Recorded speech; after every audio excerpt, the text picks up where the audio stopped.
राम मंदिर केस पर CJI D Y Chandrachud के खुलासे से बौखलाए अजीत अंजुम। अजीत अंजुम ने क्यों कहा जाते जाते अपनी मिट्टी पलीत करके जाएंगे सीजेआई। मोदी के कट्टर विरोधी अजीत अंजुम को जनता ने सिखाया सबक। भारत के मुख्य न्यायाधीश डीवाई चंद्रचूड़ ने हाल ही में राम मंदिर केस को लेकर एक बड़ा राज खोला, जिसके बाद कई पत्रकारों से लेकर राजनीतिक दलों के नेता और वामपंथियों के पेट में दर्द हो रहा है। उनको ये बात हजम नहीं हो रही है कि कैसे राम मंदिर केस के वक्त डीवाई चंद्रचूड़ ने भगवान के सामने इस केस के समाधान के लिए ईश्वर से प्रार्थना कर ली। यही वजह है कि अब इस पर जो खुद को पत्रकार कहते हैं अजीत अंजुम, वो बौखला गए हैं। और किस तरह से अजीत अंजुम ने सीजेआई डीवाई चंद्रचूड़ पर यह अभद्र एक तरीके से टिप्पणी की है, वो दरअसल आप जान लीजिए। अजीत अंजुम की तरफ से जो पोस्ट किया गया है उसमें उन्होंने लिखा कि चीफ जस्टिस डीवाई चंद्रचूड़ जाते जाते अपनी मिट्टी पलीद करके जाएंगे, उसके बाद पता नहीं क्या करने वाले हैं।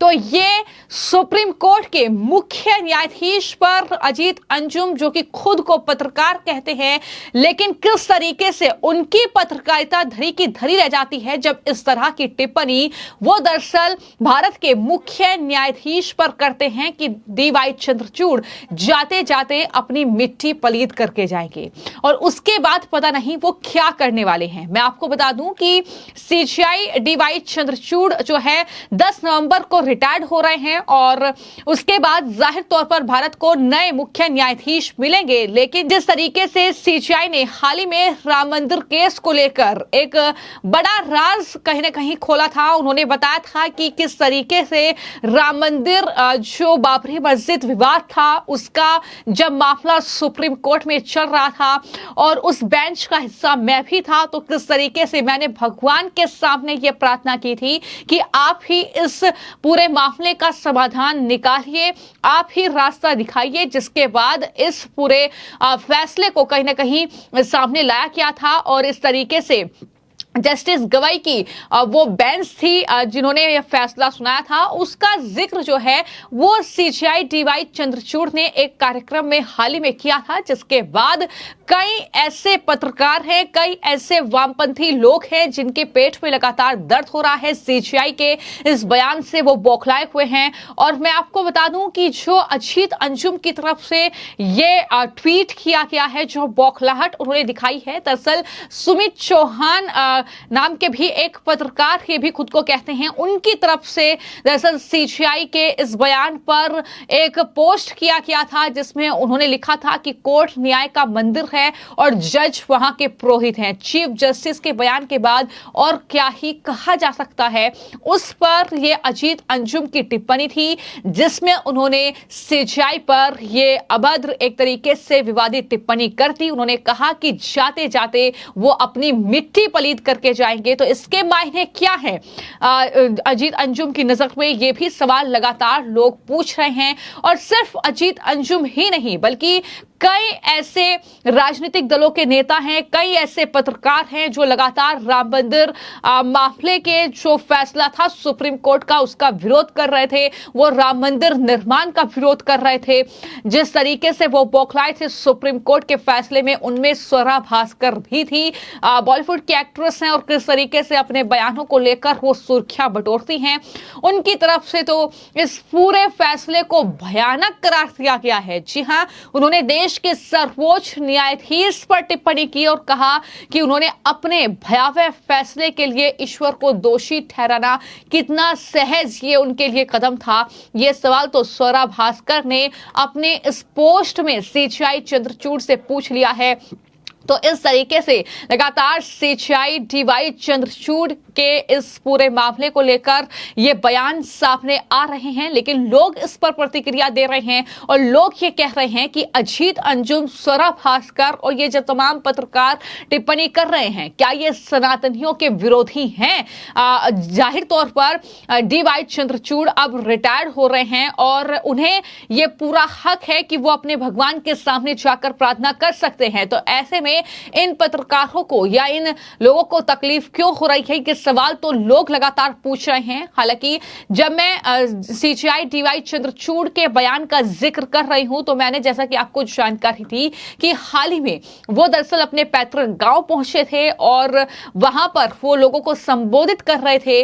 उन्होंने अपने संबोधन में कहीं ना कहीं अपना जो एक्सपीरियंस है पूरा, जो उन्होंने सुप्रीम कोर्ट में जिस तरीके से सीजीआई के तौर पर काम किया है उसको कहीं ना कहीं वो शेयर कर रहे थे। उन्होंने कहा कि अक्सर हमारे पास दरअसल ऐसे मामले होते हैं निर्णय लेने के लिए जो आते हैं, लेकिन हम समाधान उन मामलों का उन पर नहीं पहुंचवाते हैं। और ऐसा ही एक मामला था अयोध्या में राम जन्मभूमि और बाबरी मस्जिद विवाद का। उस दौरान भी कुछ ऐसा ही हुआ था, जो 3 महीने तक मेरे सामने ये मामला था।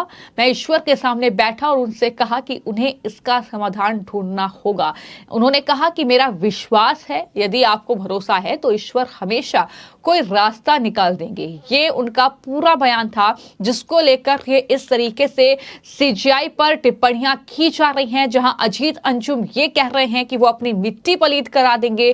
वहीं पर राम गोपाल यादव ने तो एक भद्दी गाली जो है वो सीजीआई को दे डाली थी। और वहीं पर स्वरा भास्कर जो है राम मंदिर के फैसले को भयानक फैसला बता रही हैं और इस तरीके से सीजीआई पर सवाल खड़ा कर रही हैं। लेकिन यहां पर राम मंदिर के फैसले का अगर जिक्र किया जाए तो एक लंबा विवाद चला है। सब जानते हैं कि किस तरीके से अयोध्या में लंबे संघर्ष के बाद, लगभग 500 सालों के संघर्ष के बाद ये मंदिर बनकर तैयार हुआ और नवंबर 2019 में सुप्रीम कोर्ट ने ये फैसला सुनाया था। सुप्रीम कोर्ट की 5 जजों की बेंच की अगुवाई जो था वो दरअसल उस समय के जो सीजीआई थे, chief justice of India Ranjan Gogoi कर रहे थे। अदालत ने दशकों पुराने मामले पर विराम लगाते हुए राम मंदिर बनाने का फैसला वहां पर सुनाया था। साथ ही अयोध्या में ही वैकल्पिक 5 एकड़ के भूखंड पर मस्जिद बनाए जाने की भी बात कही थी। तो ये सुप्रीम कोर्ट का फैसला था इस पूरे मामले में, जिसको लेकर अब कहीं ना कहीं इस तरीके से सीजीआई के एक बयान पर विवाद छिड़ गया है। लेकिन कुल मिलाकर ये कहीं ना कहीं जिस तरीके से सीजीआई पर एक के बाद एक टिप्पणियां की जा रही हैं, क्या ये सही है? ये सवाल लगातार उठ रहा है। क्या राम गोपाल यादव ने जिस तरीके से सीजीआई डीवाई चंद्रचूड़ के लिए भद्दी गाली का इस्तेमाल किया, वहीं पर अब अजीत अंजुम जो खुद को पत्रकार कहते हैं, लेकिन पत्रकारिता का मतलब क्या वो समझते हैं? इस तरीके से क्या वो चीफ जस्टिस पर टिप्पणी कर सकते हैं? इस तरीके के बयान क्या वो दे सकते हैं? और जाहिर तौर पर चीफ जस्टिस डीवाई चंद्रचूड़ ये उनका अपना मत है कि वो ईश्वर के सामने प्रार्थना करें या किसी और भगवान के सामने प्रार्थना करें। तो इस तरीके के बयानों का क्या मतलब है? सिर्फ ये कि क्योंकि मोदी का विरोध करना है, सिर्फ ये कि कांग्रेसियों के लिए पत्रकारिता करनी है, ये भी लगातार लोग कहते हुए नजर आ रहे हैं। तो कहीं ना कहीं जनता ने अब अजीत अंजुम को एक तरीके से सबक सिखाया है। उन्होंने साफ तौर पर, कई लोगों ने लिखा है कि जिनकी खुद की पत्रकारिता पार्टी के फंड से चलती हो, वो सीजीआई के भविष्य की चिंता क्यों कर रहा है? ये साफ तौर पर लोग लिख रहे हैं अजीत अंजुम के लिए कि आप तो सीजीआई के भविष्य की चिंता मत ही करिए कि वो क्या करेंगे क्या नहीं करेंगे। शायद आपसे ज्यादा वो पढ़े लिखे हैं, आपसे ज्यादा उनमें काबिलियत है और इस तरीके की टिप्पणी आप उन पर नहीं कर सकते हैं। तमाम लोग इस तरीके से अब अजीत अंजुम को सबक सिखाते हुए फिलहाल इस पूरे मामले को लेकर नजर आ रहे हैं। आपकी अजीत अंजुम के इस बयान पर क्या राय है? किस तरीके से उन्होंने जो सीजीआई का अपमान किया है, क्या उन पर एक्शन होना चाहिए? इस पर जरूर अपनी राय साझा कीजिएगा। धन्यवाद।